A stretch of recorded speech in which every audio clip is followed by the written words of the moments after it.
Whenever you're ready, guys. Can you just count me in for? Sure. Welcome to the OVW podcast, the unofficial podcast of Ohio Valley Wrestling. My name is Jack Minogues. I'm joined today, as always, by Brian Hines. How's everybody doing, guys? There he is. It's a Thursday in the feed. You know what that means. We're sitting down with another OVW superstar, this time in the form of heavyweight champion Cash Flow. Cash, how are you doing? I'm doing fairly well, although it was a bit unnerving hearing how soft your voice is, Brian Hines. Really? Yeah, it's a bit unnerving. I don't normally hear you talk like this. It's like ASMR. I'll see whether I can do a better job then. How about that? Okay. Appreciate that. You wouldn't want me to be unnerved, would you? No, absolutely not. Okay.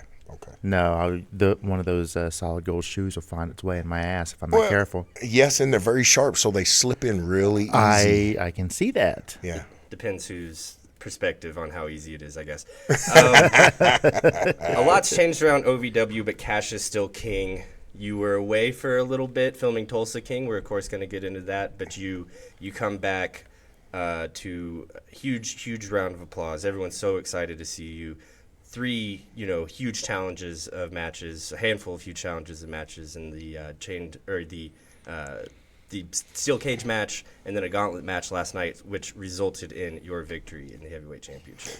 Sometimes you have to just persevere, Coming back and then, walking through that curtain on that Thursday night at OVW Homecoming, it was quite an experience. I've been around quite a while, and, people say you get used to stuff like that. And in all honesty, in my eyes and who I am, no, you never get used to that. And, that's what you seek all the time. And, my hat and my heart goes out to the OVW fans that have these last 10 years or so have made me who I am. So, they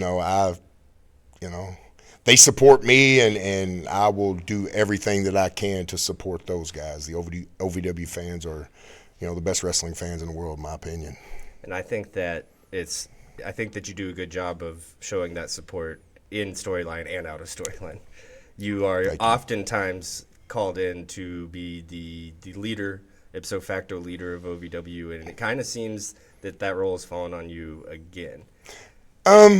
It has. I don't shy away from being a leader, and I don't consciously think about being a leader. It's just who I am. If somebody needs help, if somebody, needs to be chatted with, or if somebody, just needs a hand in doing something, being who I am, I'm going to do what I can, especially if I see that there's good to be had out of it. That's just the type of person that I am. And if it calls on me to lead by example, which is what a leader really does, then that's what I'll do. Well, let's get into the fun stuff. Okay, cool. What you get a call from Sylvester Stallone, right? Look, before we go any further with my role in the new season of Tulsa King, I will say this. On Paramount Plus. Exclusively on Paramount Plus, starting September 15th. Yeah, that's by the time this airs, it will have already been released. Yeah. Okay. So maybe we rush this. Maybe we rush this one out and hashtag it Tulsa King. Well, that's good. But I don't want to, because as we're speaking now, it hasn't, and I'm not going to give any indications of what goes on. No spoilers. What happens. I will say this, and because this has been announced and it has been released, I play a character. He likes to be called Bigfoot. He's an extremely larger-than-life character. He's a tough cookie, but he is very nice and well-spoken, and and that's that. Did you enjoy playing it? Absolutely enjoyed playing it. I enjoy that aspect of I'm an entertainment type of guy, and to see that process, play out through fullest. One thing I will do is I will give super kudos to Sylvester Stallone, to director Craig Zisk, to Braden Aftergood, one of the producers, everybody at 101 Studios and Balboa Productions, man, those guys lit it up for me. And, to all the cast and crew there, that is truly top notch. Mm-hmm. Those guys, and it's truly top notch. There's, from what it takes a village, and that village works seamlessly as one. It was a pretty amazing experience. I know that we're all super excited to see the new season and see your role in it. We, of course, don't want to get into any spoilers or anything like that. Please don't.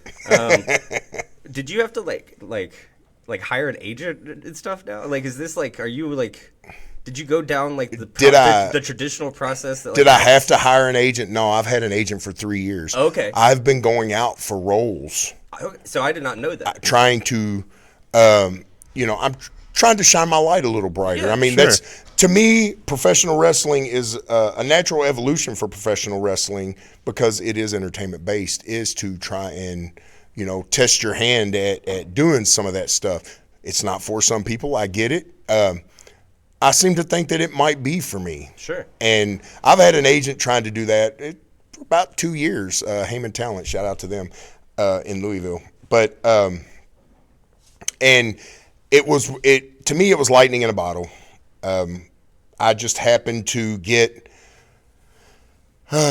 somebody just happened to see me when we shot the documentary on Netflix. Somebody happened to see me. My agent said, "Hey, we want Cash Flow. Want to know if Cash Flow would be willing to read for this role." So I did what I always do. I go in their office, I read for the role, then they tell me what it is. I didn't hear nothing for a little while. They did give me a time frame. If you do get this, you're going to have to be willing to fly out on this date. Well, 2 days before the date, I still hadn't heard nothing. So I didn't get I was under the impression that I didn't get the role. Sure. So I reached out to my agent just to check with them. Well, she didn't get right back with me. So about a day later or 2 days later, this was the day before that I had to fly out. She reached out to me. And I thought maybe she was calling me to say, "Hey, you didn't get it, and guess what? You don't have to call us. We'll let you know if you get a role." Sure. Right. I thought she was just going to, give. That wasn't the case. It was oh my God, you booked it. Yeah. Can you fly out tomorrow? And of course. Let's do it. And then, she proceeded to say, "Well, if you get a phone call from a California number, it'd probably be in your best interest to answer it." Well, about 15 minutes later, after I got off the phone with my agent, I get this phone call. Mm-hmm. It's a California number. I pick it up. It's Sylvester Stallone. Whoa. What's going through your head? What can go through your head? Yeah, right. It's Sylvester Stallone, and I don't even know what to sit here and say to you guys other than, it was a pretty surreal experience. Yeah. We spoke on the phone for quite a while. He told me some really good things. He was very gracious and gave me some good advice and said some really next level things to me. Sure. That, made me feel comfortable. Well, I mean, if there's anybody to give you advice, the guy's literally never been irrelevant for his entire career. He's always had a career. It's one of them things. What can you do? What can you say? Yeah. Yes, sir. And I appreciate the opportunity, and you will not have to worry. I promise. I'll knock it out of the park, or I will tear the park down with my hands. I've the same mentality you bring into the wrestling ring. That's just who I am. How much longer do we have? I know that you are in town doing other stuff. You were gracious enough to stop by.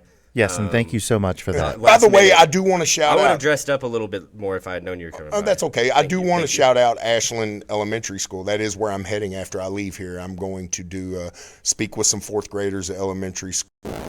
Give them a little pep talk and maybe cause a ruckus there. You're not going to give anybody chops I was at going the to say, school, you're are going you? to chop the principal? possible. I If the kids want me to, you know what? I am not above doing If what I these was kids in want me fourth to. grade, that would make my day, man. That'd be amazing, wouldn't it? But yeah, I do. I'm kind of making the rounds here. But if I'm out, because I will be at Country Boy Brewing here in a short period of time. I know it'll probably come out after the Country Boy Brewing show, but. I'm in town, and I haven't been in your guys' office. The last time I think I chatted with you guys, we did it in Davis Arena. You guys were gracious enough to come see me. No, the pleasure was all ours. So Absolutely, I thought, I wanted to make some time to come hang out with you guys for a few minutes while I was in town. I figured it would, I figured it would work. We really appreciate it. Yeah, we are very Absolutely. grateful for that. Thank you so Enjoy much. this place too. It looks nice. You guys, yeah. We try. It has its weeks. It has Yeah, its weeks. we're getting there. So is speaking at elementary schools, is that new, or is this something you've done for? I do that quite often. I go and sometimes, I speak on bullying, and I've been to several, high schools, middle schools, and it's just something that I like to do, within the community. You get, to quote Stan Lee, with great power comes great responsibility. And, I'm a very positive person, and I like to, put that out into the universe. Me and my wife were really into some manifestation type stuff. You get out what you put in. Yeah. So That seems to be a theme this week. Yeah, it's strange that you bring that up, because that actually has been a theme amongst the podcast staff this week. Is manifestation, and sometimes jokingly and sometimes eerily not, like, oh, I think we actually did, I think that this is working, like. I firmly believe that happens. If it's a scientific fact. Energy is neither created nor destroyed. Whatever energy you put out will come back. It's a scientific fact. No scientist in the world, including Einstein, will ever debunk. Energy is neither created nor destroyed. It only changes form. Yes. So, manifestation is something entirely different. Maybe we'll do this again and we can chat on some of that stuff. But when we have a little more time. Yeah. But yeah, like I said, I do talk to kids. I think I've done some bullying stuff. I've done some drug and alcohol stuff. I have something coming up in October. I'm going to a high school, and I'm going to speak during their what they call Red Ribbon Week, and I'm going to speak on drugs and alcohol abuse and stuff like that. So I try to be positive, and I try to put that out. And I thoroughly love talking, to as many kids and schools and stuff that I can. I think it's really awesome that you're in a place with a platform, and that's what you choose to do with it. And that platform's only getting bigger because Absolutely. Why? Tulsa King Season 2, September 15th, exclusively on Paramount Plus? Exclusively on Paramount Plus. And, and I'm always going to, like I said, I'm a comic book guy. Stan Lee, if you got it, you use it, and you use it for good. On the way out, perfectly put. On the way out here, do you mind to plug your social media? They're all at Cashflow Wrestler. I do have a YouTube channel that you can also check out some of my older stuff. I've been around quite a while. Cashflow Wrestler, Twitter, YouTube, Threads, Instagram. You can if you need any cool cash merch, you can go to chopshopwrestling.com. It's got all the cool stuff, all the latest stuff. Don't forget, Tulsa King Season 2, exclusively on Paramount Plus. It's going to be a banger. You guys are going to enjoy it. Cash, thank you for stopping by on such short notice. OVW Heavyweight Champion Cashflow, thanks, man. Absolutely, guys. Yes, thank you. Absolutely.